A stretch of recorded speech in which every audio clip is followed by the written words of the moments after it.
todos, sejam muito bem-vindos. Eu sou a professora Shirley Botelho, do componente de História. Vem comigo saber o tema da nossa aula. A aula de número 2 tem como objeto de conhecimento relações de apropriação e transformação da natureza pelas diferentes sociedades humanas ao longo do tempo. Compreensão de cultura como o conjunto de tudo aquilo que o homem constrói, modificando e causando impactos econômicos e socioambientais em âmbito local, regional, nacional e global. Proposição de práticas sustentáveis com consciência e ética socioambiental. E o detalhamento, o atual problema da terra no Brasil, a luta pela terra, posse, propriedade e as artimanhas da exclusão. Vamos então à nossa aula.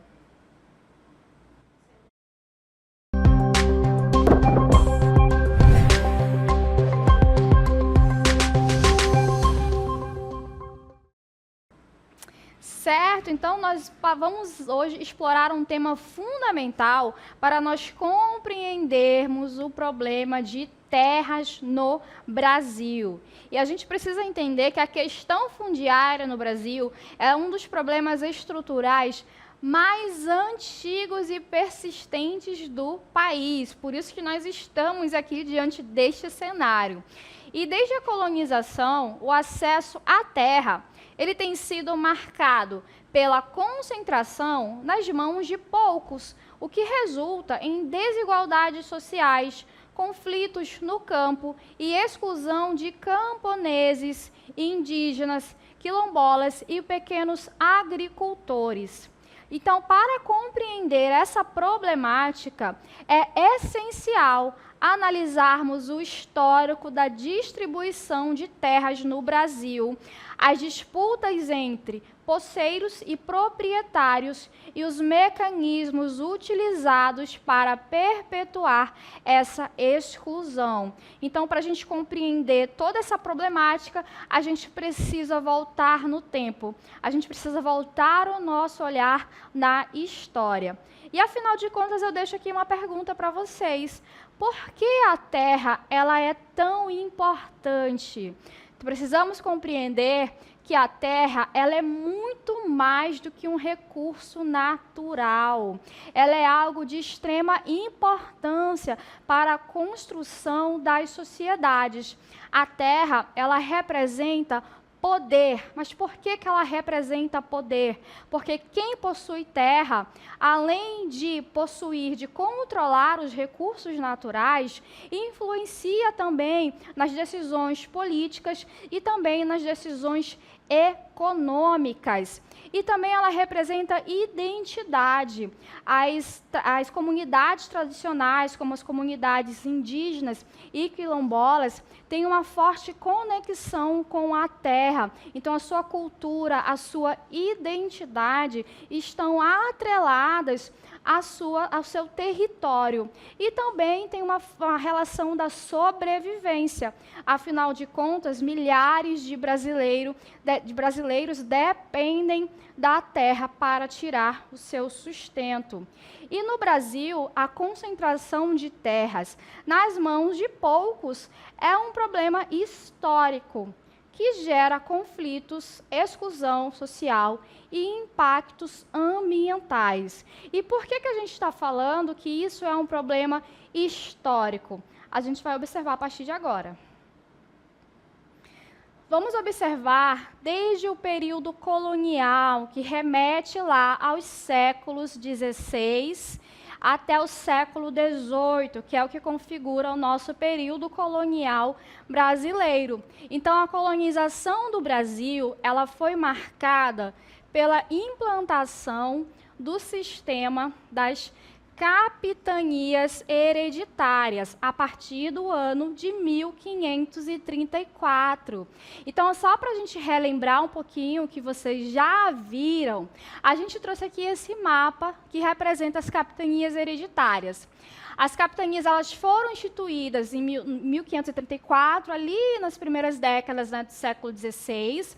Nós temos aqui a marca do meridiano que demarca o Tratado de Tordesilhas, né, o território que cabe a Portugal aqui do Brasil, e as capitanias hereditárias. São 15 faixas de terra longitudinais que levam aqui, né, desde a costa brasileira até o ponto que marca o Tratado de Tordesilhas. Então, foram distribuídas nessas 15 faixas de terra 14 capitanias hereditárias que foram doadas. Essas terras foram doadas a nobres, militares, fidalgos portugueses que deveriam administrar essas terras em nome da coroa portuguesa.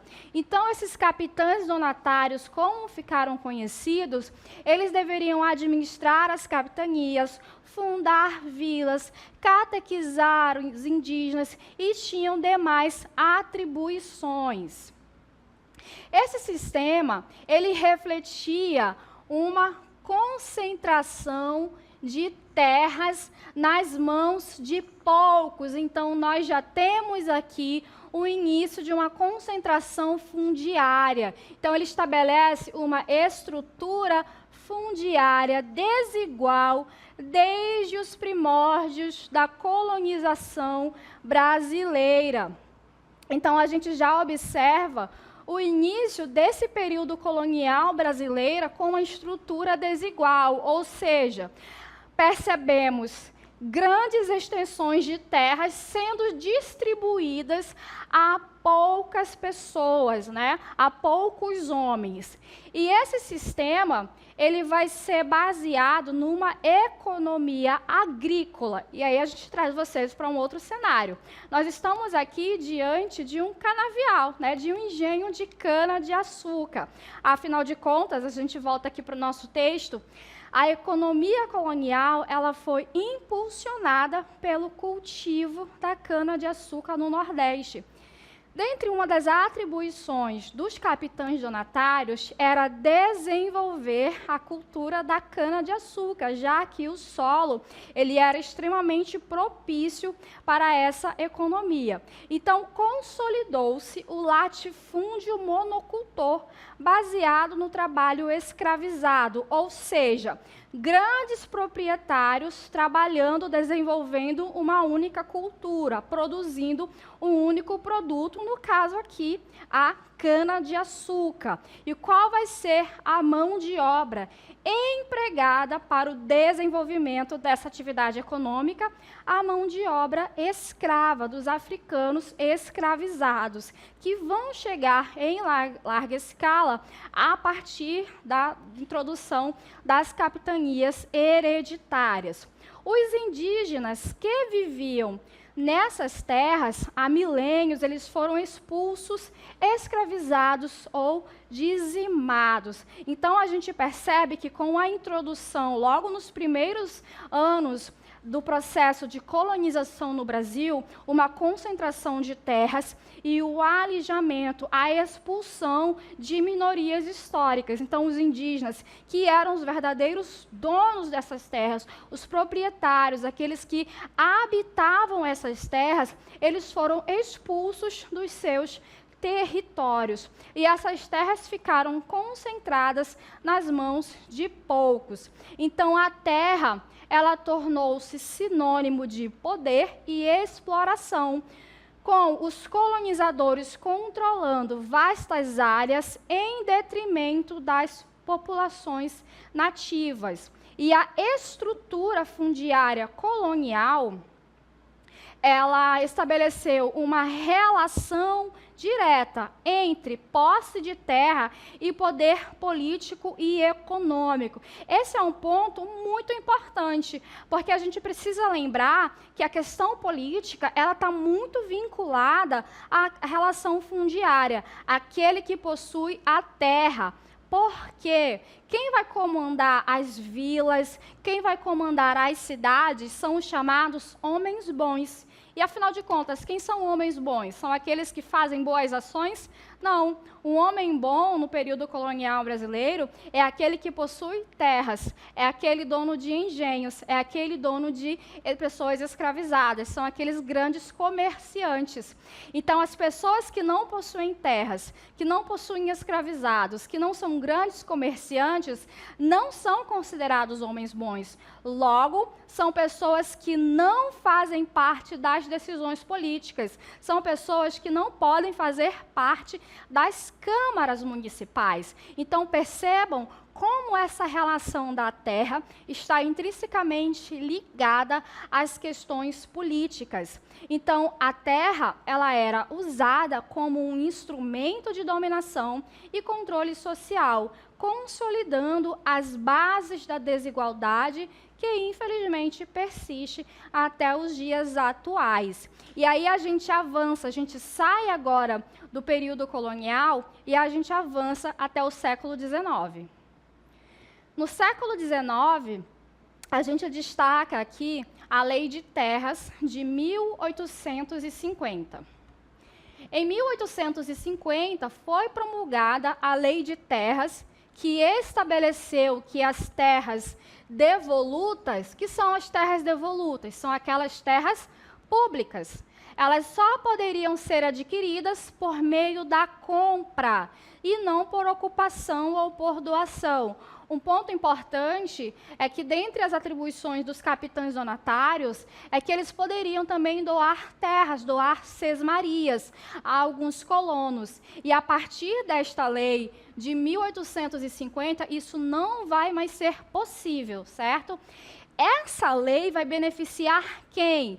Ela vai beneficiar apenas os grandes proprietários e ela vai excluir os pequenos agricultores e ex-escravizados e indígenas. E esse é um ponto tão sério que essa lei de terras, ela só foi revogada no ano de 1964. Então, ela vai vigorar por mais de um século.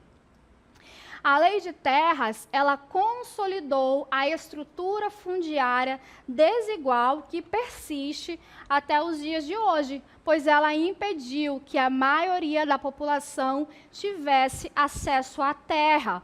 Por quê? Porque a maioria da população não tinha condições de comprar a terra, não tinha condições de possuir a terra. E aí a gente avança agora um pouquinho mais até o século XX, com a industrialização e os conflitos agrários.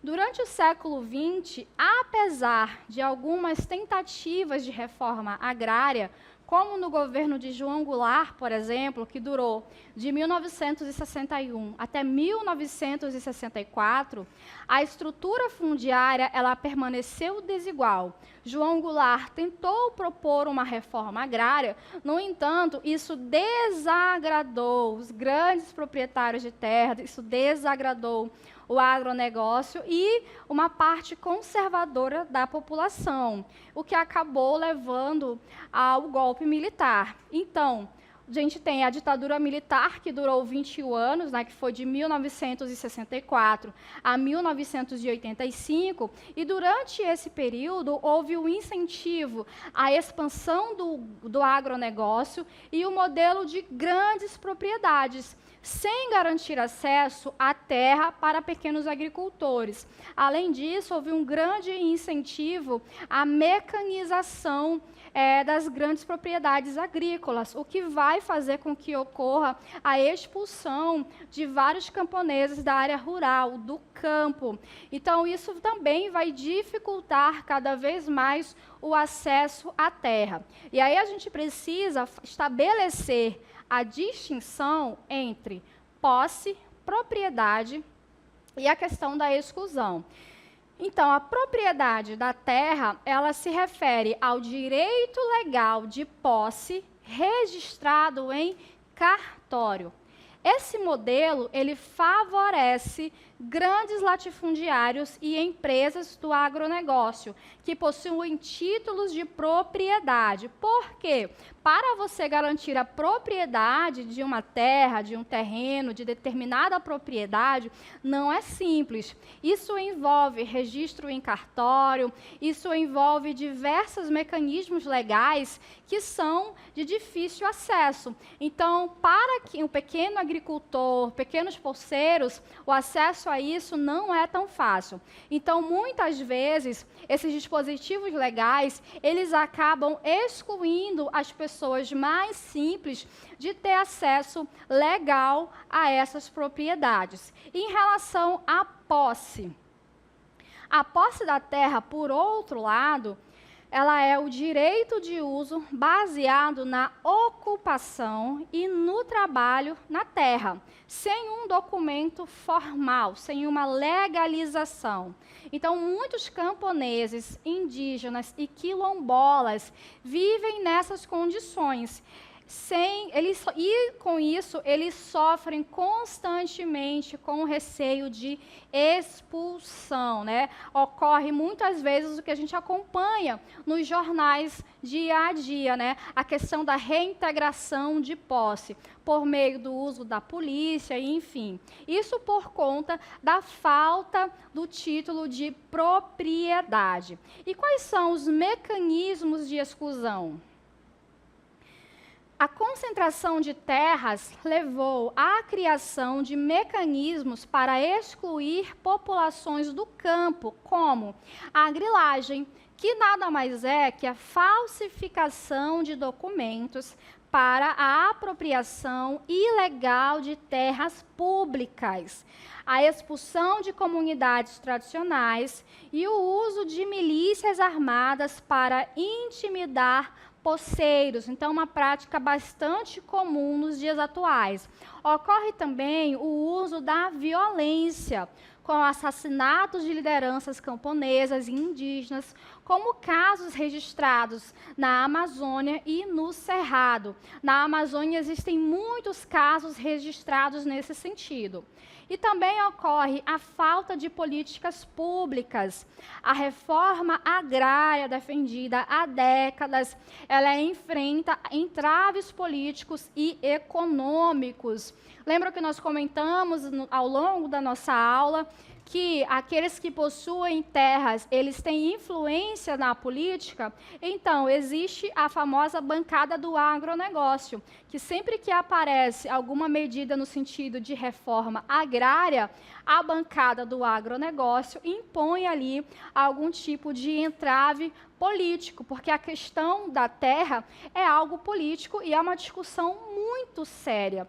Então, desde o século XX, diversos movimentos camponeses e indígenas têm se mobilizado por direitos territoriais, e aí, entre os mais conhecidos, a gente destaca as ligas camponesas, que começaram a atuar entre a década de 50 e 60, que são organizações que lutavam pela reforma agrária e por melhores condições de vida no campo, em um contexto social em que a população do campo enfrentava uma situação de extrema miserabilidade e falta de comprometimento do governo para com essa população. Também vamos ver emergir o movimento dos trabalhadores rurais sem terra, o famoso MST, na década de 80, que defende a redistribuição de terras improdutivas e o assentamento de famílias camponesas,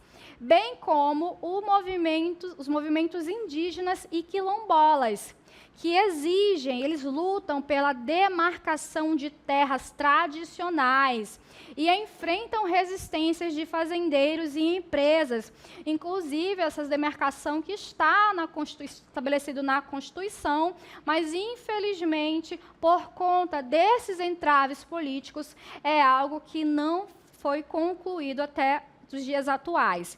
E aí a gente traz aqui para um cenário que infelizmente é bem conhecido. Temos aqui uma área de desmatamento, que traz aqui para a gente uma reflexão a respeito da luta pela terra nos dias atuais. O agronegócio, ele é um dos pilares da economia brasileira e é responsável por grande parte das exportações do país. O agro, ele faz parte, ele é o responsável pelo PIB brasileiro, né, por grande parte do PIB brasileiro. E ele está associado à concentração de terras, ao uso intensivo de agrotóxicos, ao desmatamento e à expulsão de comunidades tradicionais. Por que, professora? Por que precisa de tantas áreas desmatadas? Porque precisa de áreas para o plantio, áreas que possibilitem a pastagem, né, para os bovinos, para o gado. Então, é uma atividade agrícola, uma atividade pecuária, que necessita de grandes extensões de terra. E grandes proprietários rurais utilizam práticas como a grilagem, que é, como nós já mencionamos, a falsificação de documentos para se apropriar de terras públicas e a violência para manter o controle sobre a terra. A gente vê registros na região norte, sobretudo aqui na região norte, de lideranças indígenas, lideranças civis também, que atuam na causa das terras indígenas, das terras quilombolas, que sofrem com a violência nesse setor ao tentar proteger essas terras. Não estamos generalizando, dizendo que todos são assim, mas, infelizmente, muitos registros acontecem em relação às violências concentradas nessa área. E aí a gente vai observar, a partir de agora, a luta pela terra nos movimentos sociais. A gente traz de volta aqui o movimento dos trabalhadores rurais sem terra, que é um dos principais movimentos que lutam pela reforma agrária no Brasil e defendem que a terra deve cumprir uma função social, ou seja, que ela deve ser produtiva e beneficiar a sociedade como um todo. Então, como é que age o MST? A gente continua aqui no nosso próximo texto. Eles organizam ocupações de latifúndios. O que são os latifúndios? São extensões de terra. Então, se eles observam que existe uma grande propriedade improdutiva, eles pressionam o governo ocupando aquela terra.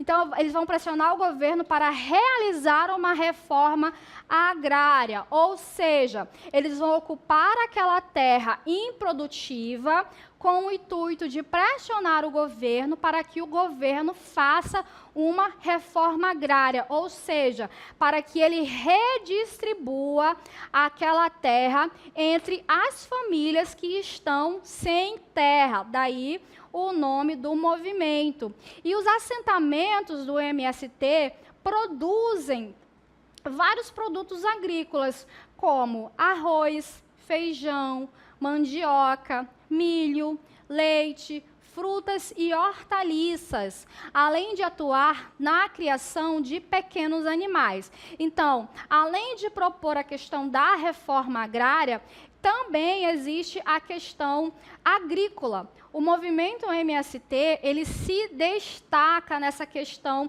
da produção de arroz orgânico e é um dos maiores produtores de arroz agroecológico da América Latina. E aí, voltando aqui, a gente enfatiza que esse é um dos movimentos, certo? Um dos movimentos que trabalha, né, na conscientização em prol da reforma agrária para que as terras improdutivas sejam redistribuídas, para que elas possam ser cultivadas de forma consciente, ecológica e redistribuída entre famílias, entre pessoas que não possuem terras.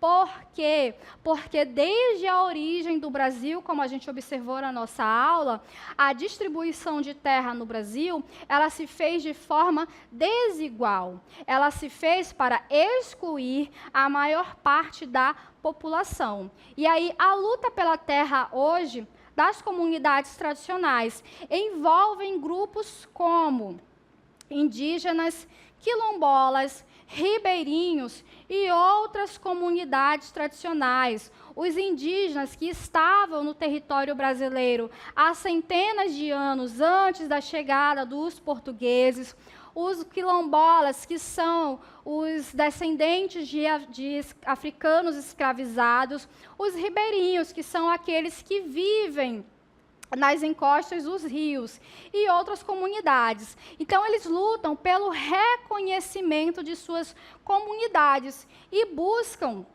esse reconhecimento na demarcação de seus territórios, que é algo, que é um direito garantido pela Constituição Cidadã, como é conhecida a Constituição de 1988. Lembrando que é uma Constituição que ela contou com a participação de diferentes grupos sociais, justamente para abarcar diferentes pleitos, inclusive o direito à terra, que é um direito, como nós mencionamos, garantido por essa Constituição, que, infelizmente, é um direito que não está sendo plenamente exercido. Inclusive, a questão da demarcação de terra é algo que está sendo amplamente discutido nos dias atuais. Além disso, essas comunidades enfrentam atualmente ameaças constantes de grandes projetos de mineração, agropecuária e infraestrutura. É o que a gente observa na questão da região norte, sobretudo, o quanto a questão da mineração, da grilagem afeta as comunidades tradicionais indígenas, né? Danificando o solo, danificando, poluindo os rios, e isso é algo bastante prejudicial a essas comunidades. E a importância dessas comunidades, já que elas são guardiãs de saberes ancestrais e da biodiversidade, e elas desempenham um papel crucial na preservação ambiental. Então, estudos ambientais já demonstram, já afirmam que comunidades de remanescentes quilombolas, comunidades tradicionais, comunidades indígenas, onde eles estão ali em suas terras, são as áreas onde ocorre a maior preservação da fauna, da flora, ocorre essa preservação ambiental, ocorre um resgate da vegetação, algo que, infelizmente, não ocorre em áreas em que o agronegócio está em franca